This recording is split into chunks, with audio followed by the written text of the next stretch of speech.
গত ৫ বছর ধরে বাংলাদেশে মোটরসাইকেল বিক্রি ক্রমাগত কমছে। আমরা যারা মোটরসাইকেল লাভার এবং যারা রাস্তায় চলাচল করি তারা কিন্তু দেখছি প্রতিনিয়তই বাংলাদেশের রাস্তায় মোটরসাইকেল বাড়ছে। কিন্তু অবাক করা তথ্য এটি যে বাংলাদেশে গত ৫ বছর ধরে ক্রমাগত মোটরসাইকেল বিক্রি কমেছে। সংশ্লিষ্টরা বলছেন, এটা ডেইলি স্টারের তথ্য থেকে বলছি, অর্থনৈতিক অস্থিতিশীলতা, মূল্যস্ফীতি ও রাজনৈতিক অস্থিরতার কারণে এই নিম্নমুখী প্রবণতা দেখা যাচ্ছে। এই ধারাবাহিকতায় গত বছর দেশে মোটরসাইকেল বিক্রি গত ৬ বছরের মধ্যে সর্বনিম্নে পৌঁছে গেছে। যেখানে এখন নিত্য নতুন মোটরসাইকেল আসছে, হায়ার সিসি মোটরসাইকেল আসছে, সেখানে কিন্তু দেখা যাচ্ছে বাংলাদেশে মোটরসাইকেল বিক্রি কমছে। এসিআই মোটরসের সামগ্রিক বাজার বিশ্লেষণ অনুযায়ী ২০২৩ সালের তুলনায় ২% কমে ২০২৪ সালে বিক্রি হয়েছে ৩,৯২,৬১০টি মোটরসাইকেল। এমনকি করোনা মহামারীর সময়কালের চেয়েও বেশি বিক্রি কমেছে। তার মানে করোনার সময়ও যেই বিক্রিটা হতো এখন তার চেয়েও কম মোটরসাইকেল বিক্রি হচ্ছে, এমন অবস্থা। এসিআই মোটরসের উপব্যবস্থাপনা পরিচালক সুব্রত রঞ্জন দাস তিনি কারণ হিসেবে অর্থনৈতিক চ্যালেঞ্জগুলোকে দায়ী করেছেন, এমন তথ্য দিচ্ছে ডেইলি স্টার।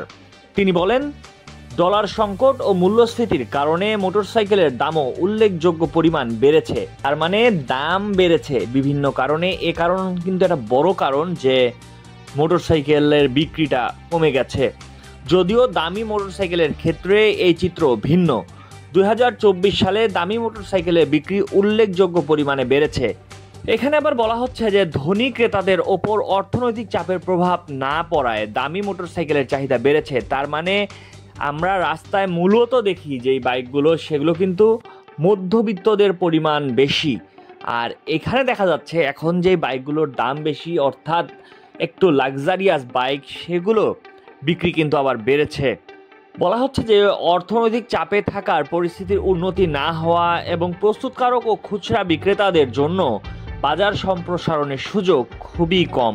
সর্বশেষ বিক্রির তথ্য বলছে ২০২৪ সালে মোটরসাইকেল বাজারে কিছু ব্র্যান্ড উল্লেখযোগ্য প্রবৃদ্ধি দেখলেও বাকিদের বিক্রি কমেছে, যা ক্রেতাদের পছন্দ ও বাজারে গতিশীলতা পরিবর্তনের ইঙ্গিত দেয়। শিল্প বিশেষজ্ঞরা বলছেন, প্রতিযোগিতা বৃদ্ধি এবং বাজারে নতুন মডেল কম আসায় বিক্রি কমে যাওয়ার ক্ষেত্রে ভূমিকা থাকতে পারে। সামগ্রিকভাবে মোটরসাইকেলের বাজারে গতিশীল প্রেক্ষাপট লক্ষণীয়। ব্র্যান্ডগুলো উদ্ভাবন, মূল্য নির্ধারণ, কৌশল ও প্রচারণার মাধ্যমে বাজার ধরার প্রতিযোগিতায় রয়েছে। মোট বিক্রির পরিসংখ্যান থেকে দেখা যায় ক্রেতারা স্টাইল ও পারফরমেন্সের সঙ্গে আপোষ না করে সাশ্রয়ী মূল্যের মোটরসাইকেল বেছে নেওয়াকে প্রাধান্য দিচ্ছে। ২০২৪ সালের পড়ন্ত বাজারেও হোন্ডার সন্তোষজনক বিক্রির জন্য নিজেদের উদ্ভাবন ও গ্রাহক কেন্দ্রিক ডিজাইনের দিকে নজর দেওয়ার বিষয়টি তুলে ধরেছেন হোন্ডা বাংলাদেশ প্রাইভেট লিমিটেডের প্রধান বিপণন কর্মকর্তা শাহ মোহাম্মদ আশিকুর রহমান। তিনি বলেন, তাদের মডেলগুলো হোন্ডার রেসিং ডিএনএ থেকে অনুপ্রাণিত এবং ক্রমাগত গ্রাহকের চাহিদা মেটাতে এর পারফরমেন্স উন্নত করা হচ্ছে।